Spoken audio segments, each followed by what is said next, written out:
सांगलीच्या चांदोली धरणाचे 4ही दरवाजे उघडले, नागरिकांना सतर्कतेचा इशारा। चांदोली धरणाचे 4ही दरवाजे उघडण्यात आले। 4ही दरवाजातून 7216 विद्युत ग्राहकातून 1670 असे मिळून 8886 क्युसेकने विसर्ग नदीपात्रात सोडण्यात येत आहे। अतिवृष्टी, मुसळधार पावसाबरोबरच सोसाट्याचा वारा मोठ्या प्रमाणात वाहत असल्यानं ठिकठिकाणी झाडे उन्मळून पडलेली आहेत, तर परिसरातील विद्युत पुरवठाही खंडित झाला आहे। एकूणच पूर परिस्थिती, अतिवृष्टीचा मुसळधार पाऊस यामुळे नदीकाठच्या शेकडो एकर जमिनीमध्ये नदीचं पाणी शिरलं आहे। जनजीवन यामुळे विस्कळीत झालंय।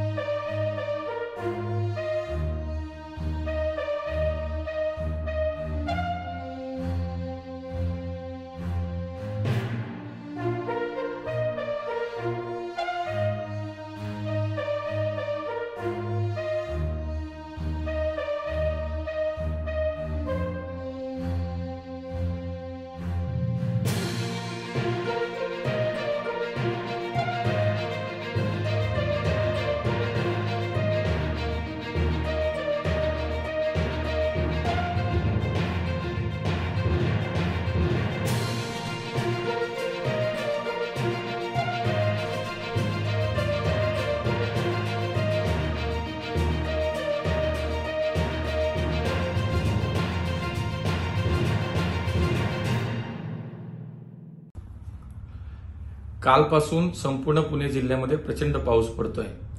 आपल्या शहराला पाणी पुरवठा करणाऱ्या मुठा नदीवरील जी धरण साखळी आहे त्याच्यामध्ये पानशेत आहे, वरसगाव धरण आहे आणि खडकवासला या तीनही धरणाच्या परिसरामध्ये प्रचंड पाऊस झाला आणि स्वाभाविकपणे काल रात्रीपासून मोठ्या प्रमाणात विसर्ग पाण्याचा मुठा नदीत करण्यात आलेला आहे। रात्री जवळपास 25,000 क्युसेकनं, नंतर 40,000 आणि सकाळी 7 वाजता जवळपास 50,000 क्युसेकनं पाण्याचा विसर्ग करण्यात आला आणि त्यामुळे स्वाभाविकपणे आपल्या शहरातील वेगवेगळ्या भागांमध्ये सोसायटी असेल, वस्ती असेल, घरांमध्ये पाणी जाण्याचे प्रकार खूप मोठ्या प्रमाणात झालेले आहेत। मग सिंहगड रोड आहे, पुलाची वाडी आहे, खिलारेवाडी, संगमवाडी परिसर आहे, पाटील इस्टेटचा सगळा आमचा परिसर आहे, बिबेवाडी सारख्या भागामध्ये पाणी। त्यामुळे माझी पुणेकरांना हीच विनंती आहे की आपण थोडी काळजी घेऊया।